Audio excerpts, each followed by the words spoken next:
Salut à toi, j'espère que tu vas bien et je te souhaite la bienvenue dans cette vidéo. Aujourd'hui, nous allons parler du fonctionnement du cerveau en ce qui concerne l'apprentissage, l'oubli et la mémoire. Ok Je me base en fait sur ce livre qui s'intitule Les bugs merveilleux du cerveau. Donc c'est un livre très récent qui a été écrit, enfin en tout cas publié en 2019 par Henning Beck ici. Donc Henning Beck qui est un neuroscientifique. Et en fait, par ce livre, il essaie de nous faire comprendre de manière très simple, de manière très accessible, très compréhensible, avec des mots pas compliqués, on va dire, de nous faire comprendre en fait le fonctionnement du cerveau, de manière, comprendre les bases et le minimum du fonctionnement du cerveau.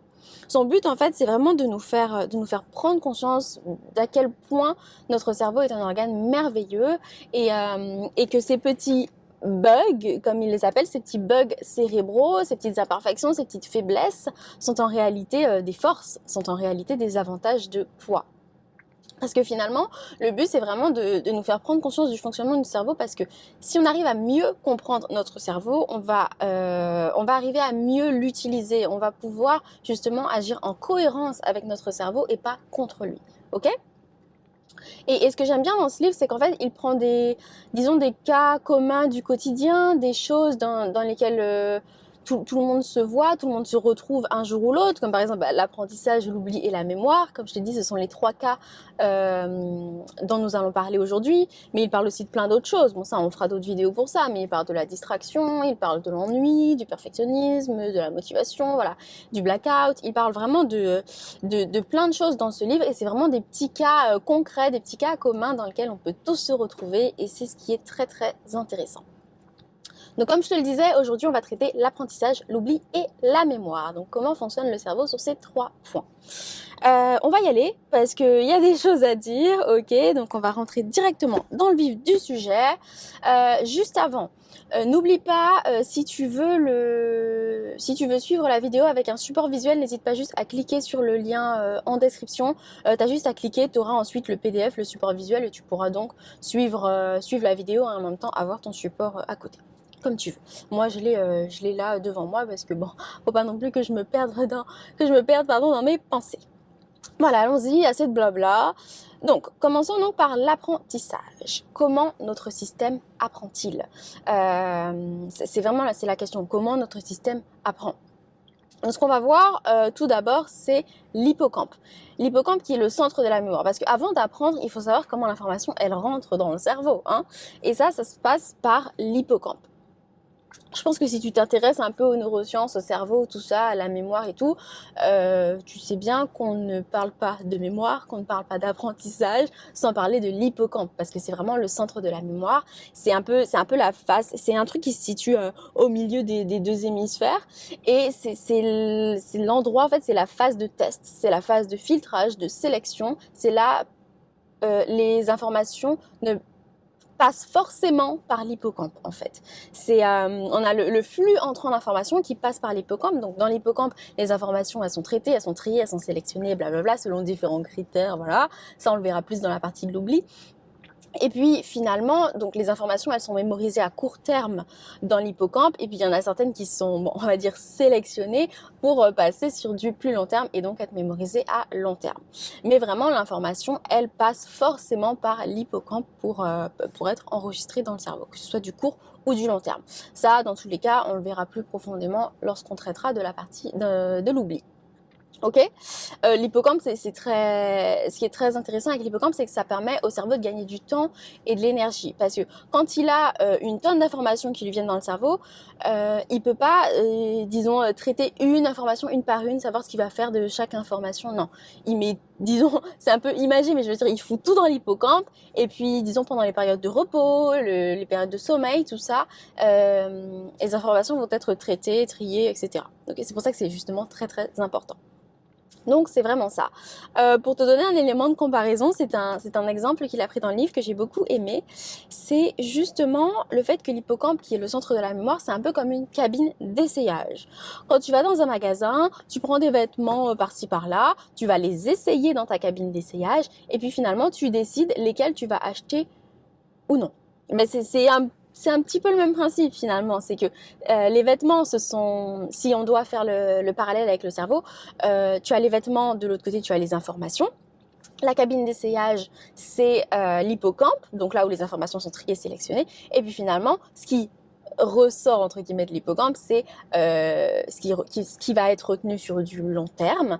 Et donc, ce sont tes vêtements que tu as sélectionnés pour acheter, pour les mettre dans ton armoire ou j'en sais rien. Ok ? Donc, c'est vraiment ça. Donc, c'est comme ça que l'information rentre dans le cerveau. Mais après, comment ça se passe en fait l'apprentissage dans le cerveau ? Je pense que tu sais, dans le cerveau, nous avons des neurones, des milliards et des milliards de neurones, et c'est grâce à ces neurones qu'on apprend. Ok ? Parce qu'en fait, c'est la manière dont les neurones s'activent mutuellement qui va renfermer l'information, qui va renfermer la pensée. Ok ? Ce qu'on va faire ici, c'est un comparatif, une comparaison peut-être plutôt, qu'il a fait dans le livre. C'est de comparer en fait le réseau de neurones du cerveau à un orchestre. Ok ?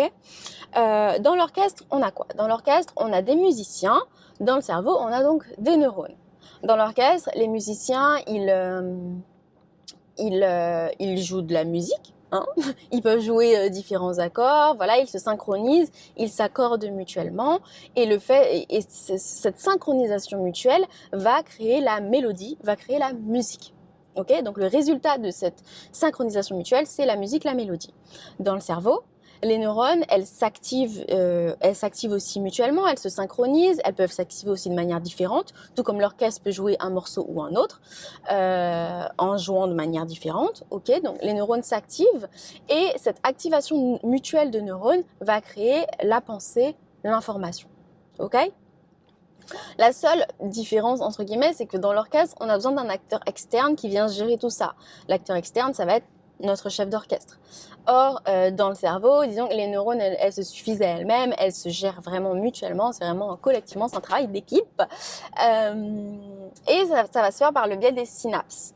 Les synapses, c'est quoi en clair ? C'est juste les points de contact entre les neurones qui leur permettent de savoir un peu ce qu'elles font. Oh, tu fais quoi toi, machin ? Ça leur permet de discuter entre elles et de savoir un peu où elles en sont, ce qu'elles font. Et c'est justement ce qui leur permet de s'activer mutuellement pour faire sortir une information ou une pensée. Ok ? Donc c'est vraiment ça l'idée, c'est que on est vraiment dans une question de mouvement et d'état. C'est l'état dans lequel les neurones se mettent qui permet de renfermer une pensée. Quand tu vas courir, tes neurones ne se mettent pas dans le même état que quand tu apprends une leçon, par exemple. D'accord ? Donc c'est différent.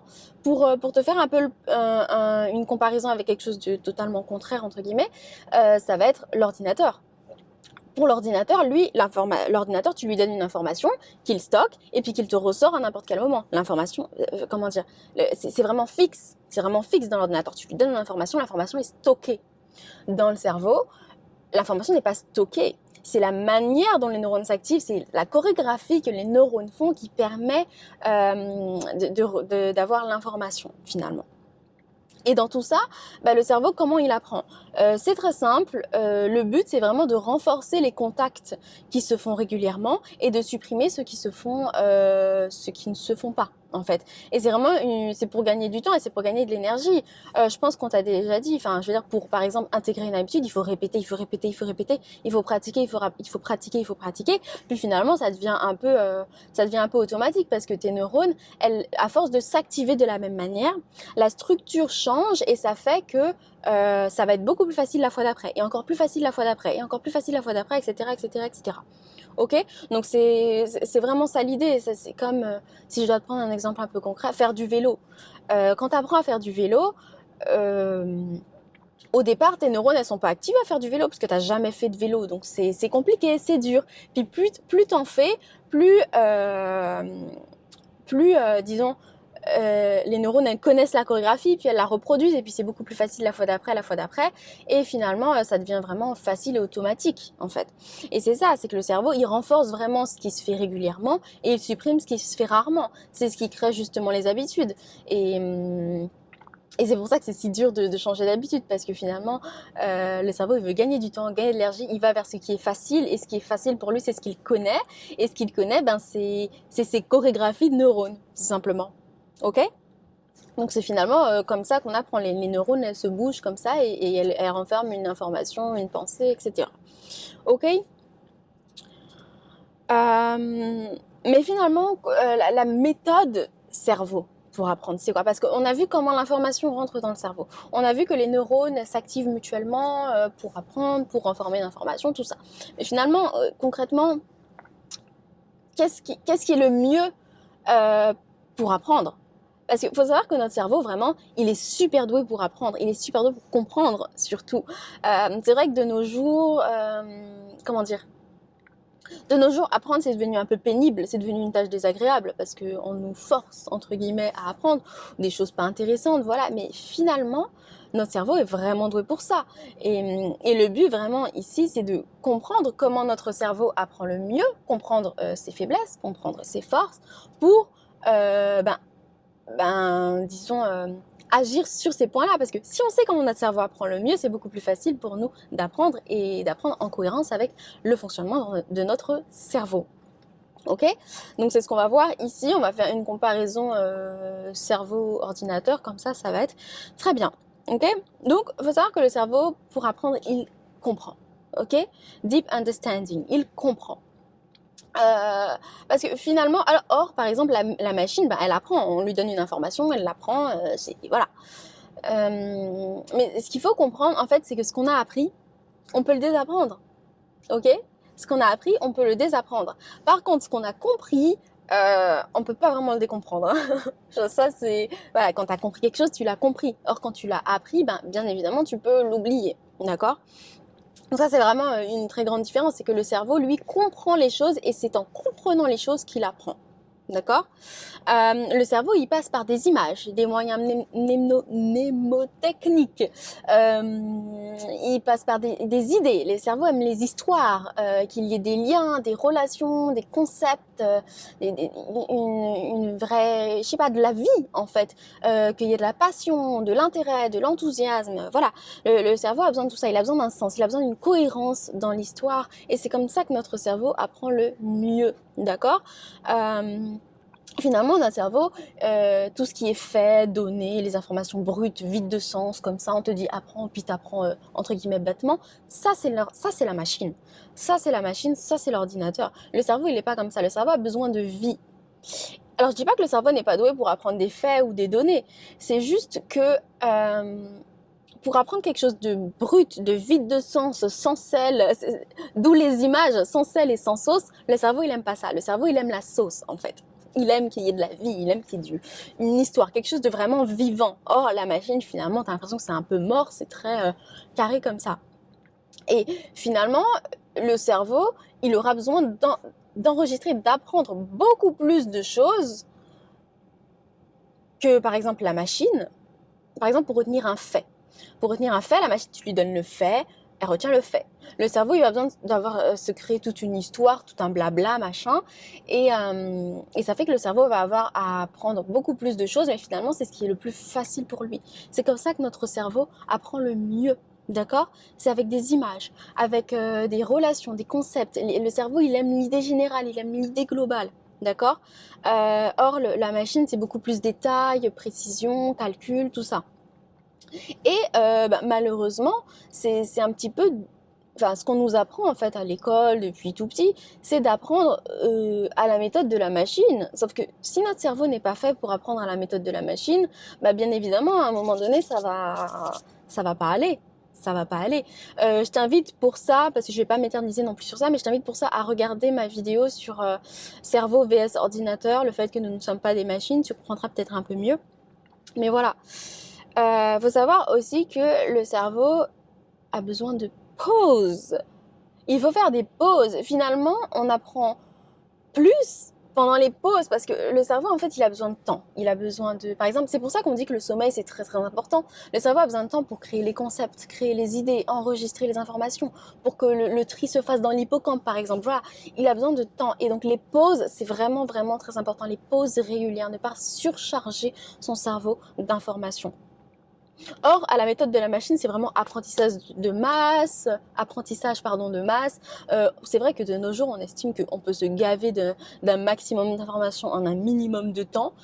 Et ça, c'est vraiment pas bon pour le cerveau. C'est pas comme ça qu'on utilise comment dire, qu'on utilise la merveilleuse capacité du cerveau à apprendre. Pour ça, il faut pas le surcharger d'informations. D'accord ? Ok. Et puis finalement, la méthode d'apprentissage du cerveau, c'est vraiment quelque chose qui lui permet d'être autonome, qui lui permet d'être flexible, de créer de nouvelles choses, parce que ça lui permet finalement de combiner les informations, puisque comment dire, il y a l'idée générale, puis il y a les liens qui se font entre les idées. Il y a vraiment cette question d'adaptabilité, de choses comme ça. Il y a vraiment en fait, si je devais vraiment résumer, le cerveau apprend avec de la vie. Il comprend et il apprend quand il y a de la vie. Or, la machine, c'est quelque chose de très statique, de très ennuyeux, de très prévisible. Et voilà quoi, le cerveau apprend quand il y a de la vie, quand il y a de la sauce, et la machine, c'est un truc sans sel, c'est un truc fade, il n'y a pas de vie, ok ? Donc c'est vraiment ça, c'est comme ça que notre cerveau apprend. Et c'est vraiment très important parce qu'une fois qu'on a pris conscience de ça, on se rend compte que l'apprentissage par cœur, bye bye, les faits, les chiffres comme ça bruts, bye bye, c'est pas comme ça que ça marche, ok ?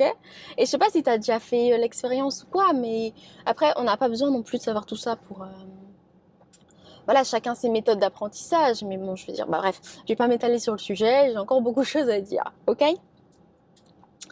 Donc voilà. Alors j'avais mis des petites citations. Les petites citations, je te les mets dans le PDF si tu veux les regarder. Mais voilà. Je vais juste en prendre une ici. L'objet en soi n'est pas intéressant. C'est son intégration dans le contexte qui crée un lien de compréhension que nous n'oublierons jamais. Donc il y a vraiment cette notion de contexte. D'accord ? Et c'est vraiment le fait, quand tu as compris quelque chose, finalement, ce qui est bien avec le fait d'avoir compris, c'est que tu peux le répéter avec tes mots et tu peux le combiner avec d'autres informations, tu peux le restituer, etc., etc. C'est pas quelque chose d'appris bêtement que, voilà. D'accord ? Il y a une vie, tout simplement. Ok ? Donc voilà. Ensuite, deuxième point, on prend une grande respiration. Si tu as besoin d'une pause, justement pour emmagasiner les informations, n'hésite pas à faire une pause. Et nous allons passer à l'oubli. Parce que finalement, l'oubli fait partie de l'apprentissage et l'oubli fait aussi partie de la mémoire. Hein. Parce que on se demande, on se demande mais pourquoi on oublie ? Comment on oublie ? Mais finalement, est-ce qu'on oublie vraiment ? Ok ? Donc on va répondre à tout ça. Donc on va voir ici 3 points. Donc l'hippocampe, je t'en ai déjà parlé au début, donc je vais pas m'éterniser. Donc l'hippocampe, c'est l'espace de filtrage en fait des informations. L'information qui est mémorisée à court terme, temporairement dans l'hippocampe, puis qui est ensuite sélectionnée pour passer sur du long terme. Ce qu'il faut comprendre pour l'hippocampe en termes d'oubli, c'est que en fait dès l'entrée de l'information dans le cerveau, il y a ce mécanisme d'oubli qui rentre en jeu. C'est-à-dire que quand l'hippocampe trie les informations, alors il les trie selon différents critères, par exemple tout ce qui est intéressant, tout ce qui est nouveau, tout ce qui est enthousiasmant, tout ce qui comporte de la vie, ça va être plutôt trié positivement, on va dire, on va plutôt s'en souvenir. À l'inverse, tout ce qui est très répétitif, ennuyeux, factuel, on va moins s'en souvenir en fait. Pour dire globalement en fait les critères de sélection de l'hippocampe. Mais finalement, lorsque l'hippocampe fait sa sélection, fait son tri, il y a, comme je t'ai dit, les informations qui passent, qui sont sélectionnées pour du long terme. Et puis, il y a les informations court terme, qui finalement, donc comme on dit court terme, on peut parler de mémoire de travail, ce sont des informations qui sont retenues à très très court terme. Et finalement, c'est pour ça qu'on peut avoir l'impression de les avoir oubliés 2 jours après. Quand tu apprends un cours, tu l'as oublié 1 semaine après, 2 jours après, enfin voilà. Parce que finalement, ce qui est de l'ordre du court terme n'est pas retenu sur du long terme. Hein. C'est pour ça qu'on l'appelle court terme. Et donc là, on a déjà cet oubli qui se fait parce que l'hippocampe a trié, il a filtré et les informations qui restent dans du court terme sont finalement oubliées. D'accord ? C'est pour ça qu'on va avoir l'impression d'avoir oublié certaines informations seulement parce qu'elles ont été retenues que sur du court terme. D'accord ? Mais ensuite, on va voir ce qui est de l'oubli actif. Alors l'oubli actif, moi c'est un petit peu ce que j'appelle le nettoyage. L'oubli actif, c'est vraiment le fait que le message essentiel reste en mémoire. Comme je te l'ai dit, le cerveau, il aime l'idée générale, il aime la globalité, d'accord? Et l'oubli actif, en fait, le but, c'est vraiment d'effacer les détails. Le cerveau, en fait, le cerveau, il efface tout le brouillon, tout, il nettoie tout autour et il garde vraiment l'idée générale, d'accord? Pour faire ressortir l'essentiel. Je peux te prendre un exemple, ça on va en parler un petit peu plus dans la partie de la mémoire, mais il faut savoir que nos souvenirs, plus on s'en rappelle, moins on s'en souvient. Je vais m'expliquer, c'est-à-dire que plus on se rappelle des souvenirs, moins on va se souvenir des détails, mais l'idée générale du souvenir va être renforcée. Le sentiment général est renforcé, mais les détails, on les oublie au fur et à mesure. C'est ça l'idée, c'est l'oubli actif. C'est-à-dire qu'on efface un petit peu ce que le cerveau juge d'inutile, d'important, de détail, parce qu'on l'a bien vu, le cerveau n'est pas détail. Il va effacer un petit peu tout ça, un petit peu de nettoyage, et il va faire ressortir l'essentiel. Ok ? Et puis ensuite, on va avoir l'oubli d'apparence, l'oubli de surface. Donc ça, c'est un petit peu ce que j'appelle le rangement. C'est-à-dire que, bon, le cerveau, on a bien vu qu'il n'y avait pas des cases, mais c'est vrai que des fois, on se dit, ouais, mais cette information-là, elle est importante et pourtant, je l'ai oubliée. Je comprends pas pourquoi je l'ai oubliée. Sauf qu'il faut se poser la question, mais est-ce que j'ai vraiment oublié? Ok ? Parce qu'en fait, il y a certaines informations qui passent dans le subconscient. En fait, c'est un petit peu, ce sont des informations qui, sur le coup, on a l'impression de les avoir oubliées, mais finalement, on ne les a pas oubliées. Elles sont tout simplement dans un état d'attente dans le subconscient pour finalement un petit peu faire de la place aux nouvelles informations dans le conscient. Parce que t'imagines, si on avait toutes nos informations dans le conscient et si on avait accès à tout ce qu'on sait dans le conscient dès qu'on le veut, enfin je veux dire, c'est trop pour le cerveau, ça fait une surcharge. Donc il y a un rangement qui se fait où l'information elle est dans un état d'attente dans le subconscient et puis au moment donné à un moment donné, au moment opportun, elle va revenir dans le conscient pour être, par exemple, mélangée, combinée avec des informations et créer de nouvelles choses. Par exemple, pour t'expliquer un peu ça de manière un peu plus imagée, par exemple, je sais pas, t'as des vêtements d'hiver, des vêtements d'été. Bon, je sais pas comment tu gères tes trucs, mais imaginons si t'as beaucoup de vêtements d'hiver et beaucoup de vêtements d'été, quand t'es en été, tes vêtements d'hiver, je sais pas, tu les fous dans ta cave ou j'en sais rien où tu les mets, mais tu les mets autre part. Et dès que l'hiver arrive, tu prends tes vêtements d'hiver et tu les mets à portée de vue, à portée de main, pour pouvoir les utiliser. Là, c'est la même chose. C'est les informations, elles sont mises de côté à un moment donné, puis elles reviennent au moment où il le faut. Donc, elles ne sont pas forcément oubliées. Ok ? Parce que finalement, comme tu peux le voir ici, on part vraiment sur l'idée que le message essentiel reste en mémoire. Et ces mécanismes d'oubli, en fait, permettent au cerveau de mieux comprendre et de mieux apprendre. L'oubli fait partie de l'apprentissage parce que ça permet de garder vraiment l'idée générale, puis de rester flexible, de rester créatif. Parce que finalement, en gardant juste l'idée générale, ça permet de combiner les informations avec les autres, de faire de nouvelles choses. Et voilà, puis ça lui permet de, bien évidemment, gagner du temps, gagner de l'énergie. Je pense que tu as compris, depuis le début, on parle de gagner du temps, gagner de l'énergie. Le cerveau, il adore ça. Son but, c'est vraiment d'aller droit au but et de pas se faire chier, clairement, ok ? Donc voilà, pour l'oubli, c'est ça. Ouais. C'est ça. J'espère que je suis assez claire et que je parle pas trop vite. Je sais que des fois je parle vite parce que ça fuse et j'ai pas envie d'oublier ce qui se passe dans ma tête. N'hésite pas à me dire en commentaire si tu veux que je change certaines choses. Ok ? Voilà. Donc pour l'oubli, c'est ça. Et puis finalement, on va voir la mémoire.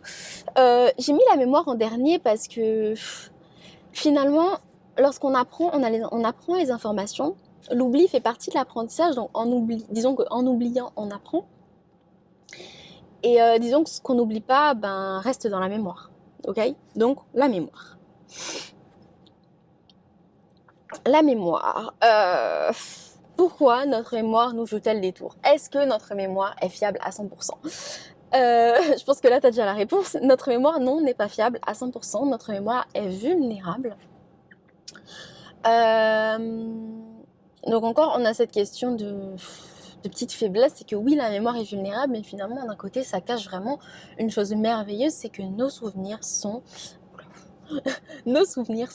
des constructions dynamiques. Ça bouge, ok ? Je pense que tu as compris, le cerveau, il est dynamique, il bouge. Il n'aime pas les trucs statiques, ok ? Ça bouge, en fait. Et notre mémoire, finalement... elle est vulnérable à tous les niveaux. C'est-à-dire que dès la construction d'un souvenir jusqu'à la consultation de ce souvenir en passant par la fixation, notre mémoire est vulnérable. Et il y a du dynamisme, il y a du changement. Et c'est pour ça que finalement, ce qu'on retient au début, finalement, est toujours différent de ce qu'on retient à la fin. Je vais m'expliquer ici, on va prendre les 3 niveaux, comme je t'ai dit, construction, fixation et consultation. Et on va voir un petit peu comment ça se passe, d'accord? Alors, au niveau de la construction, il faut que j'arrive à bien m'expliquer ici. Faut comprendre que comme nos souvenirs sont des constructions dynamiques, il y a du changement et il y a possibilité de création d'un faux souvenir. Alors ça peut se faire dès la construction ou ça peut se faire aussi par la suite aux autres niveaux. Généralement, lorsque ça se fait dès la construction, c'est qu'on nous a intégré une fausse information, un faux souvenir dans l'esprit. Ça, c'est quelque chose qui est bien évidemment beaucoup plus facile chez les enfants, puisque quand on est jeune, la manipulation est beaucoup plus facile. Et donc finalement, c'est possible, oui, de créer un faux souvenir. Et le cerveau, finalement, ne fait pas la différence entre ce qui est vrai et ce qui est faux. D'accord ? Parce que finalement, lors de la construction d'un souvenir, il y a des zones de traitement dans le cerveau qui sont utilisées, les zones de la vision, j'en sais rien. Voilà, il y a des zones de traitement qui sont utilisées. Et qu'il s'agit d'une vraie information ou d'une fausse information, les zones de traitement utilisées sont les mêmes. Dans le cas d'une vraie information, d'un vrai événement qui s'est passé, c'est vrai que la zone du traitement de la vision va être, beaucoup plus active finalement, puisqu'on a vraiment vu la chose. Mais d'un point de vue général, en fait, le cerveau, c'est vraiment d'un point de vue général, à partir du moment où l'activité cérébrale est importante, l'information est considérée comme vraie. Je reprends. À partir du moment où l'activité cérébrale est importante, l'information est considérée comme vraie. C'est-à-dire que peu importe que ce soit vrai ou que ce soit faux, si l'activité cérébrale est forte, alors l'information est considérée comme vraie et enregistrée comme vraie dans le cerveau. Et c'est pour ça qu'à partir de ce moment-là, le cerveau ne fait pas la différence entre ce qui est vrai et ce qui est faux. Ok ? Et c'est là qu'on voit que vraiment la notion de vérité ou de réalité, enfin voilà, il y a quand même une différence. Et ce qui est vrai pour le cerveau n'est pas forcément réel. J'espère que je suis claire ici.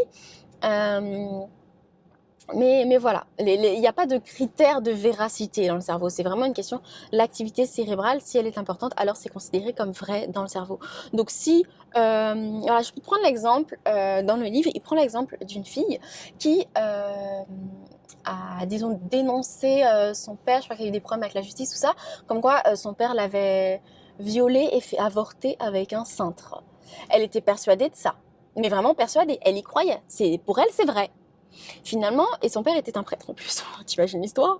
Et finalement, quelques temps plus tard, j'ai plus exactement l'idée en tête, mais quelques temps plus tard, il a été découvert que cette histoire était complètement fausse et que c'était par les séances de thérapie de la fille que cette idée lui était venue en tête et finalement elle a enregistré l'événement comme vrai alors que finalement c'était complètement faux.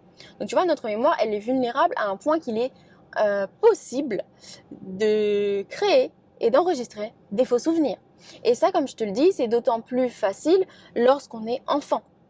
Parce que, bon, je vais pas non plus rentrer dans les détails, mais quand on est enfant, c'est beaucoup plus facile. Quand on est adulte, je veux dire, ça va être beaucoup plus difficile, hein, on est bien d'accord. Après, pour éviter ces petits pièges, il y a justement le fait de prendre de l'âge et le fait de prendre conscience de la vulnérabilité de notre cerveau. Il y a aussi d'autres choses, mais bon, je vais pas en parler, je vais arrêter de m'étaler, ok ? Donc voilà, au niveau de la construction, c'est ça. Il faut aussi savoir qu'au niveau de la construction de souvenirs, il y a bien évidemment le côté subjectif, les émotions qui rentrent en jeu. C'est-à-dire que ton souvenir t'appartient à toi. Il va être différent d'une autre personne. Vous pouvez être deux amis, par exemple, à avoir vécu la même chose au même moment. Ton souvenir va être complètement différent de son souvenir parce que vous avez vécu la chose de manière différente et de manière subjective. Ok ? Donc là, déjà, on voit rien qu'au niveau de la construction, il est possible d'enregistrer un faux souvenir et en plus, il y a cette notion de subjectivité qui fait que là, déjà, ça bouge. Là, c'est pas quelque chose de... Ok? Ensuite, au niveau de la fixation. Au niveau de la fixation du souvenir, il faut savoir que le cerveau n'aime pas l'incertitude. Le cerveau, il est, comme je te l'ai dit, il est à la recherche de cohérence, à la recherche de sens dans l'histoire. Il faut que le souvenir ait un sens. Il ne faut pas qu'il y ait de trous dans l'histoire ou de moments d'incertitude ou je ne sais quoi. D'accord? Ça c'est vraiment... Voilà, le cerveau n'aime pas. Je pense que tu as déjà peut-être entendu parler de témoignages de gens qui ont vu des accidents ou des meurtres ou j'en sais rien. Finalement, ils ont vu les choses. Donc oui, ils témoignent. Mais il y a beaucoup de témoignages qui sont finalement partiellement juste, parce que l'idée générale est juste, oui, mais finalement, des fois, on rajoute des choses, puis on s'en rend même pas compte parce que c'est le cerveau qui fait son petit travail. C'est-à-dire que pour éviter l'incertitude et combler le trou dans l'histoire, eh ben, il va fixer, il va rajouter un petit truc pour que le tout soit plus ou moins cohérent. Ok, je peux te donner un exemple personnel que j'ai vécu. C'est-à-dire que du coup, j'ai fait un accident de voiture. Et il y a des choses dont je me souviens très bien d'un accident et je suis sûre que voilà, c'est passé comme ça. Mais il y a une chose, bon, je vais pas non plus détailler, hein, mais il y a une chose que j'ai enregistrée comme vraie dans mon cerveau. C'est-à-dire que pour moi, l'accident s'est passé comme ça. Il y a ça qui a fait ci, ça. Mais il y a une chose, vraiment, je me demande, est-ce que je ne l'ai pas inventé? Mais je n'arrive pas à le savoir parce que pour moi, c'est vrai, mais dans les faits, je ne sais pas si vraiment ça s'est passé. Tu vois? Donc c'est pour te dire à quel point, dès qu'il y a un petit trou dans l'histoire, le cerveau, il va rajouter quelque chose pour rendre l'ensemble un petit peu cohérent, quoi. Tu vois? Il est 11h23, ok. Ensuite, on va passer donc, voilà, au troisième niveau, le stade de la consultation.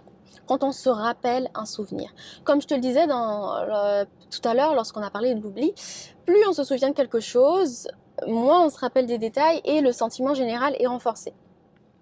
Ce qui explique ça, c'est que lorsqu'on se remémore quelque chose, un souvenir, celui-ci passe dans un état instable.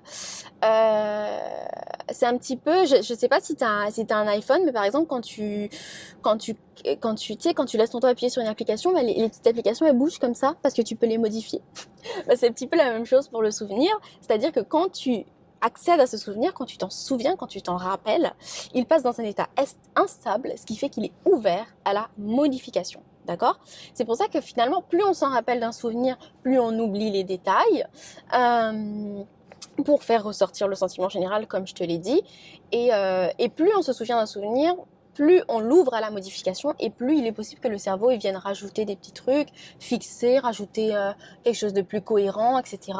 etc. D'accord? Ce qui fait que le souvenir, il change. Comme je te l'ai dit, il évolue. Ce sont des constructions dynamiques. Et ton souvenir de départ ne sera jamais le même que ton souvenir de fin. Bon, à quelques exceptions près, enfin voilà. Mais l'idée, c'est ça. C'est vraiment ça. Il faut aussi savoir qu'il y a aussi cette notion de pression de groupe.